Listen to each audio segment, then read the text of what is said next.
Welcome to the Tanya Acker Show. I'm Tanya Acker. What do you do when you feel like you're the target of unfair treatment at work?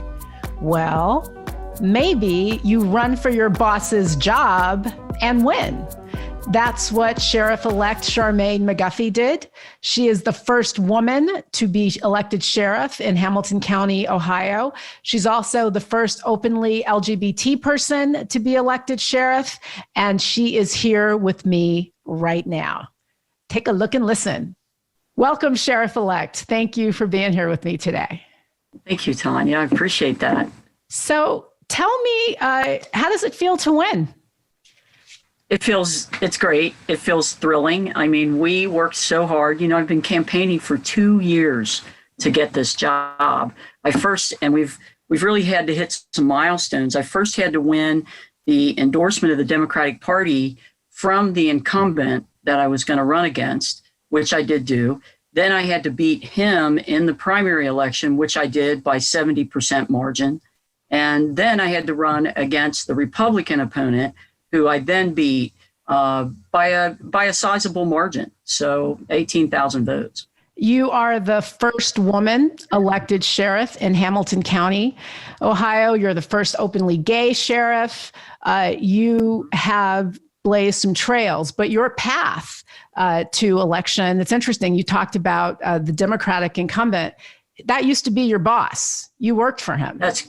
That's correct. I did. You were at the department for 33 years. You got promoted to major as a result of an internal investigation. You were demoted and you left. Then you filed a lawsuit. Tell me about that story. So as the major of jail and court services, I was in command of some 600 uniformed personnel and 1,400 prisoners. We had the third largest jail in the state of Ohio. And the sheriff, Jim Neal, he brought in a brand new internal affairs staff. And that internal affairs staff and I began to have some very serious disagreements almost right away, because they were not holding officers accountable in their investigations and in their outcomes of their investigations for excessive use of force with prisoners. And secondly, they were not appropriately handling the sexual harassment of female officers by male officers and female inmates by male officers. So I began to complain about that. And I was very animate about complaining about it. And for the almost 5 years I was there, I continued to bring my complaints to the table. And I was told to be quiet. I was told to go with the flow. I was told to stand down. And I refused to do that. So internal affairs section created a report that said I was hostile. And it was this voluminous report that was literally just filled with gossip and innuendo and just all manner of things that were not true.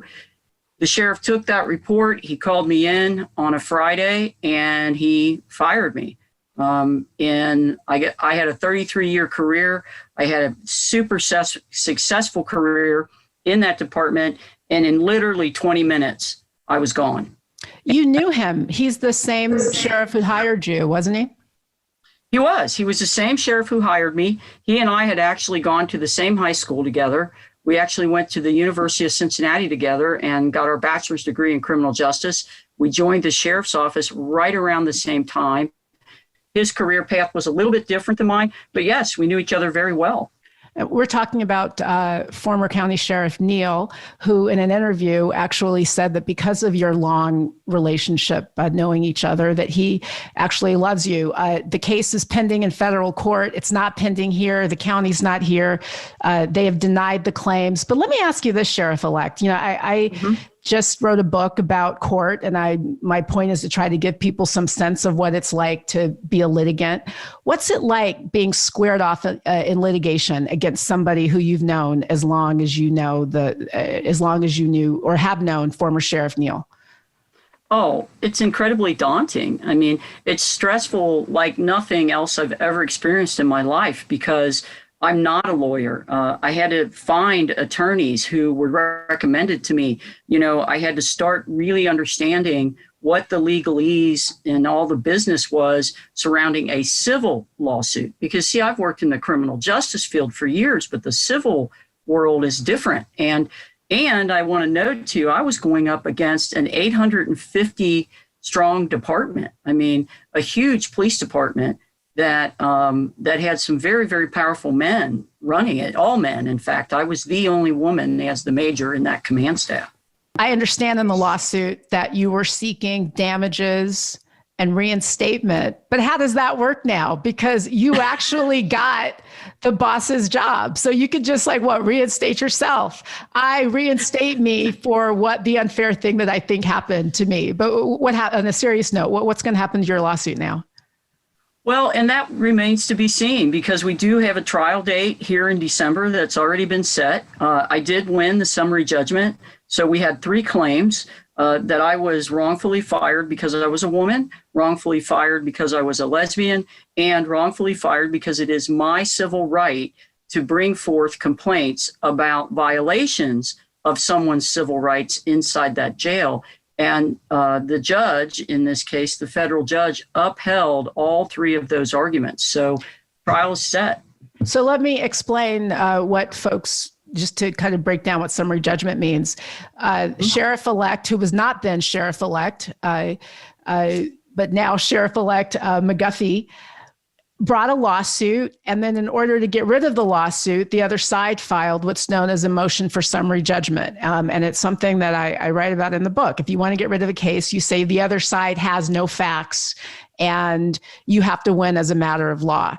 By defeating the other sides, by defeating the county summary judgment motion, that was a finding by the court that there were triable issues of fact that a jury has the right to resolve. So the case is set to go forward to trial. Right. And something that's very significant that I like to note to people is, when I originally filed this lawsuit about being fired because of my sexual orientation, there was no law against it. And then that was passed just recently. The Supreme Court came down with that ruling. So it was then a viable claim. And I think that that's something that perhaps a lot of people may not realize, that in many jurisdictions, it was absolutely legal to say, I don't want you working here because you are gay or lesbian or transgender.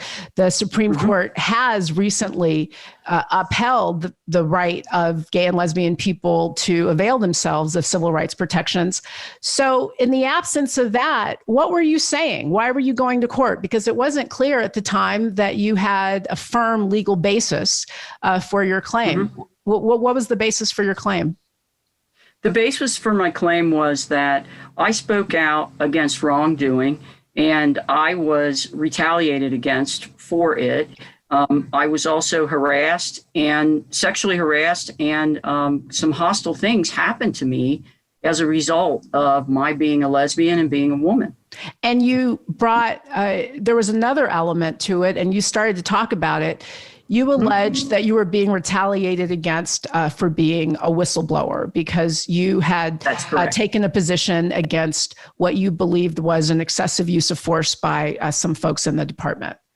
So when you were running the jail, there were some interesting statistics that before all of this happened, you had a very successful career, frankly, overseeing the jail. There was the county jail, in fact, had been rated below par, I think, for a number of years. And then you took it over and it was brought back up to standards. What's your view? How did you do that? You've been lauded for your work in dealing with inmates who have addiction, substance abuse problems, for instance. What's your theory about how you address inmates in that circumstance? So when I took over that jail, I knew from working in that system for so many years that we were working with a 1950s model. And it was my goal to accelerate us out of that a 1950s era of policy procedure. And in doing so, I improved that jail, the way that we worked, the reporting efforts, the training, the use of force policies, all of those things were improved under my watch, and we became the best ranked jail in the state of Ohio. Simultaneously, I recognized that we had prisoners suffering in our jail from addiction, mental illness, and, quite frankly, some other social ills where, people just struggle in life. So I created a women's heroin recovery program that was quite successful. I created a men's veterans program for men who were veterans who struggle with housing and PTSD issues. And then I created a men's exit program so that men that were getting out of jail could be connected to services many, weeks, days, months before that door ever opened, and they could start their life with something in their hand versus leaving our jail with nothing. And that's typically what was happening in that 1950s model. What's the status of that jail now? And are these programs still in effect? The programs are still in effect because it took me 2 years to build them, quite frankly, and get them moving. And they're built on very, very strong foundations. And that's why it took me so long to install them. But they're not well supported. They're not as productive as they were when I was there as the boss, because a lot of that, caring about those programs and the success of them comes from the top down. The state of that jail now, as I understand it, is horrible. I understand that the cleaning protocols have not been kept up. It's very, very dirty. There's mold. There's, the prisoners get locked in for sometimes 23 hours a day for days and days and days on time, across the board. The staffing issues are badly managed. So yeah, it's, when I left, it began to decline. How are you going to fix that? Well, I'm going to bring in the basics again, just as I did. I'm going to put the right people in the right positions. And I think that's what Jim Neal, the former sheriff now, I think that's what he failed on. He did not recognize his talent, nor did he have his hand on the wheel day to day. I think he was always very, to me, very distracted with other things and really not interested in being a boss who is hands-on and makes sure that things happen. So let's go back to this pending lawsuit for a minute, because you talked about being unfamiliar with civil court, and that's right. That's my wheelhouse, right? It is uncertain. I don't like to say it's always a roll of the dice, but it's unpredictable. Anything can happen. Mm-hmm. What happens if you lose? What happens if, some jurors say, you know what, we agree with the county and we don't think that this happened because she was a lesbian, and we don't buy the whistleblower allegations? What happens if you lose? What will you do then? Well, if I lose, I will know that I did my best to do the right thing. If I lose, I'll know that, I stood up for what was right. I'm going to continue to stand on that. I know I'm right. And I'm going to move on with my life. And I will be very clear about that. I'll answer any questions. And in fact, as I was campaigning, believe me, these questions came up. And anywhere I went, I told people, hey, nothing's off the table. Ask me anything you want, and I will be very clear with you and transparent. So I'll be transparent. I'll be super disappointed, obviously, because I think anybody that looks at the facts of what actually happened, I don't know how you can not find in my favor, quite frankly.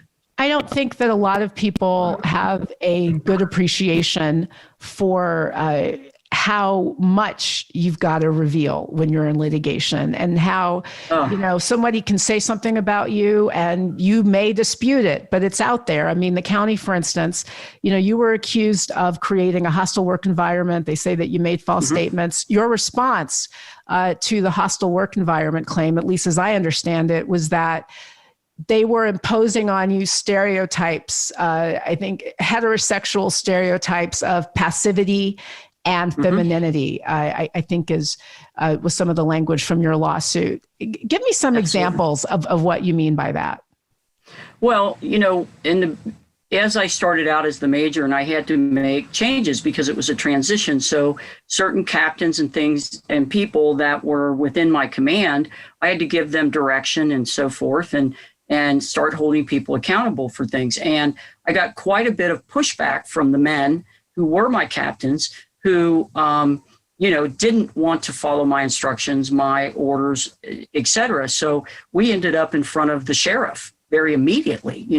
I knew to do that. That's insubordination, and that's serious. And I fully expected to be disciplining those men and getting that situation remedied. And Jim Neal looked at me and said, well, after he heard all the issues and so forth, he said, well, I just want to tell you, Charmaine, these men don't like working for a woman. They just don't like it. And then he said, and I want you to let them do their thing. I don't want you to interfere with what they're doing. And I was amazed at that. And I pointed out to him, I said, Sheriff, they're my subordinates. These are men that work for me. Well, they don't like working for a woman. So you have to take that into account. And the next thing he told me is, I really want you to try to get along with them. That's what I was told to do. I certainly am not passing on the validity of the claims. This is the Tanya Acker Show podcast. Your case isn't on hot bench. It's before a real federal court. It's before a federal court. But that's right. I will say this. I can't think of very many women who have worked in professional environments who have not at some point been told, you got to calm down. Even when you're the boss or you're in a position of power and somebody underneath you, they may not like working for a woman or a Black woman or a lesbian. Mm-hmm. There are all of these other layers, attached to, different people's ideas about how women should be. And so I think that the struggle and, think about what it is you would say to a young woman out there, because it's something I think about all the time. You can't fight every battle. You really can't. No. You won't get any work done. You really can't. By the same token, you have to learn how to draw lines in a way where you're not diminishing your effectiveness. What's your advice to young women? And I say, it's, you don't have to be young, like we're maybe not so young. Sure. Things still happen. But I think that when you're younger, you enter into the professional world, bright-eyed, you're told that things have changed. And then all of a sudden somebody who works for you acts like, you should be bringing them coffee.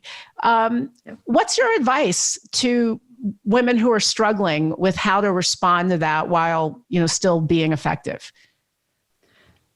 My advice you can't bring lawsuits because, by the way, you can't always sue. Yeah.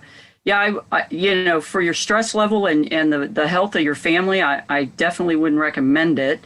But sometimes you have to, which is the situation I felt I was in.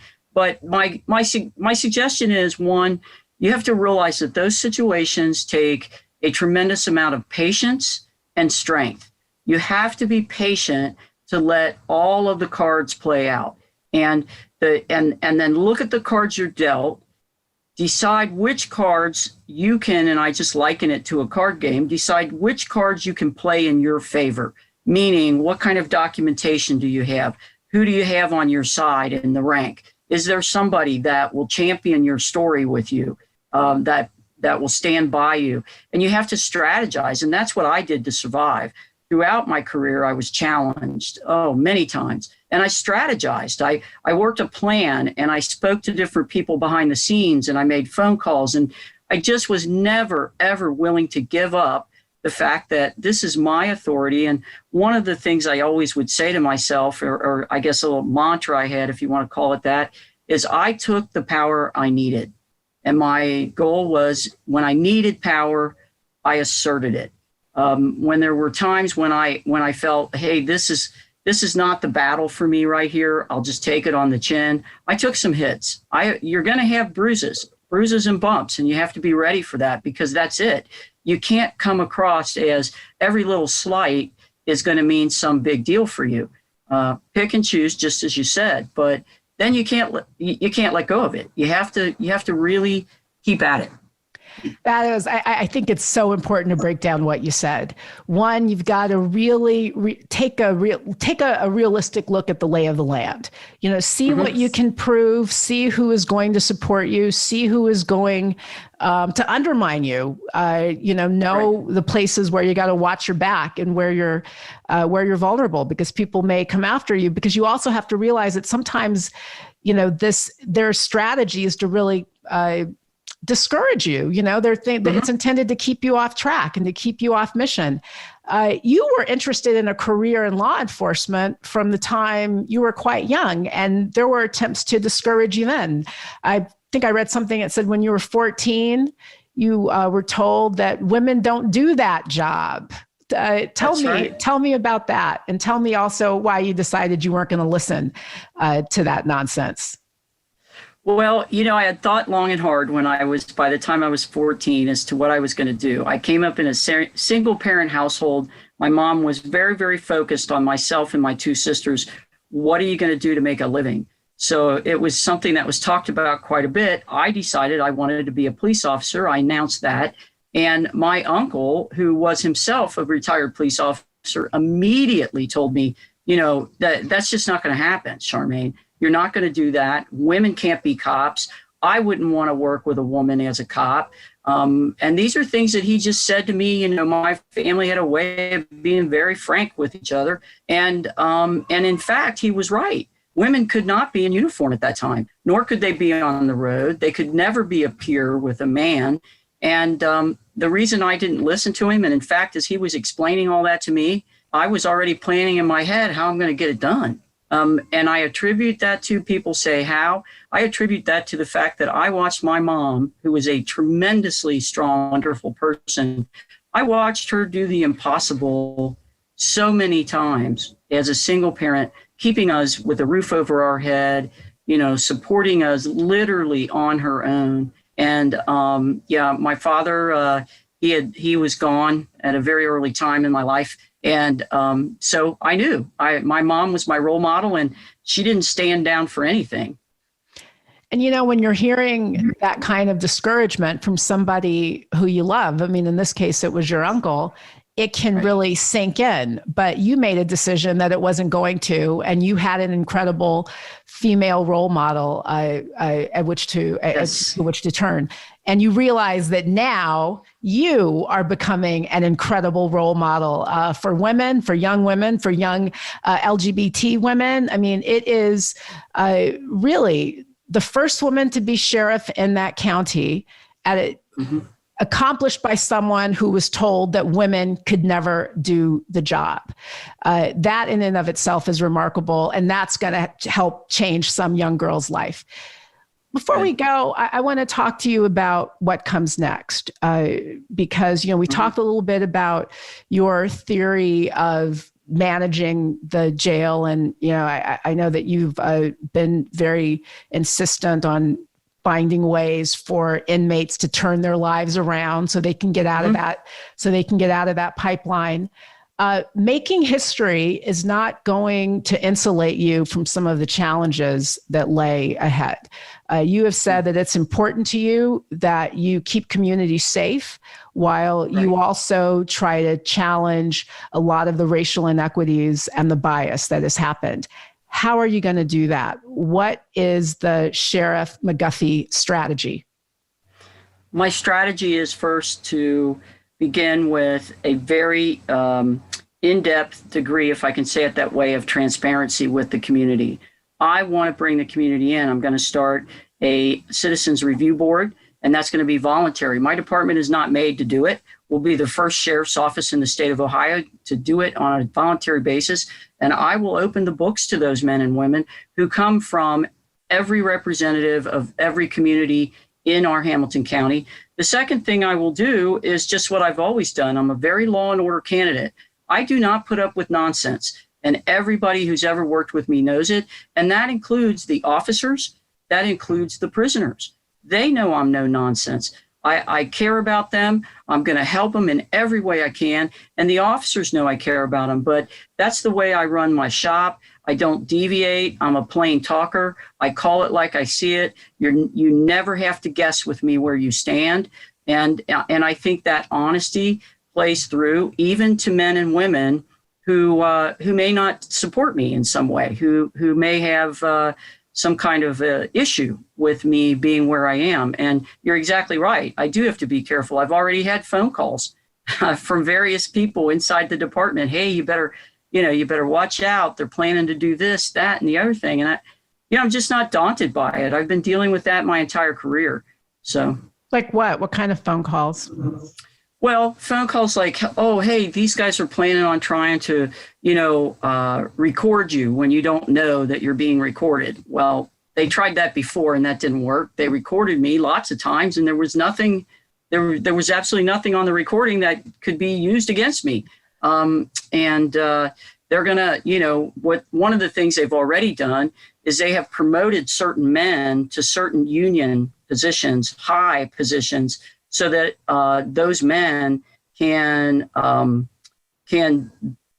influence policy against me. They can work against me if they choose to. They can join up and make things very, very difficult for me.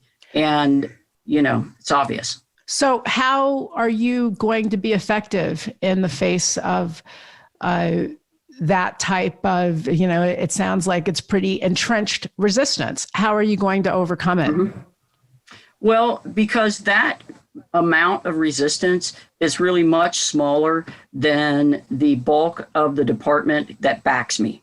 I have a tremendous amount of support in the rank and file among the supervisors, and the people who support me, they support me. They're going to stand by me through thick and thin. And those are the people that are coming to my command table.